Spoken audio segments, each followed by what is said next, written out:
Coucou tout le monde, alors ça va être une vidéo pour les parents, pour les mamans et les papas.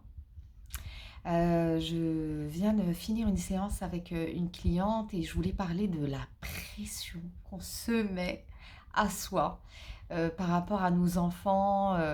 C'est même pas, je parle même pas de la pression qu'on met inconsciemment, qu'on peut mettre à nos enfants inconsciemment, mais la pression qu'on se met à soi-même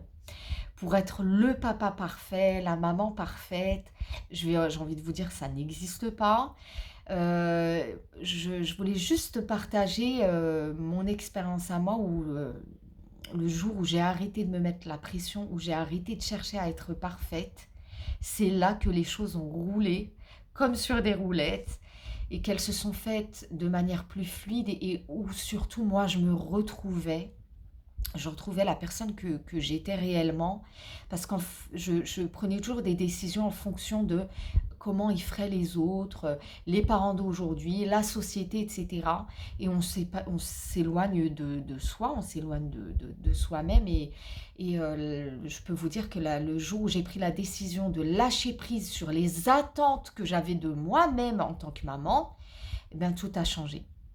Tout a changé.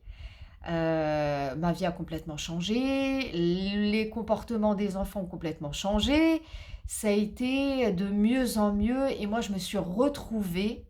vraiment, mes vraies valeurs, je les ai retrouvées, c'était pas celles de Pierre-Paul Jacques, c'était les miennes, c'était ma manière de voir. Bien sûr que moi je n'impose pas ma manière de voir, mais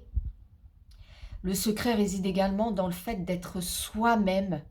devant ses enfants et de ne pas être se cantonner dans un rôle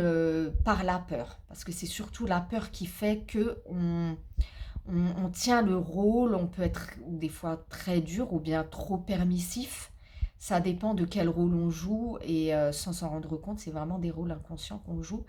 Mais voilà, juste de pas se mettre de pression et de lâcher du lest et de faire confiance en quelque chose de plus grand et de se dire qu'on est merveilleusement bien guidé et de se dire que voilà, de ne plus avoir peur de ce qui pourrait se passer parce qu'on a aussi tendance à trop se projeter dans le futur et de prendre des décisions qui sont prises dans le prisme de la peur justement et pas celui de l'amour et de revenir à soi, revenir à l'amour, à la lumière en soi-même pour prendre les meilleurs choix, faire les meilleurs choix et prendre les meilleures décisions pour soi d'abord et ensuite pour ses enfants.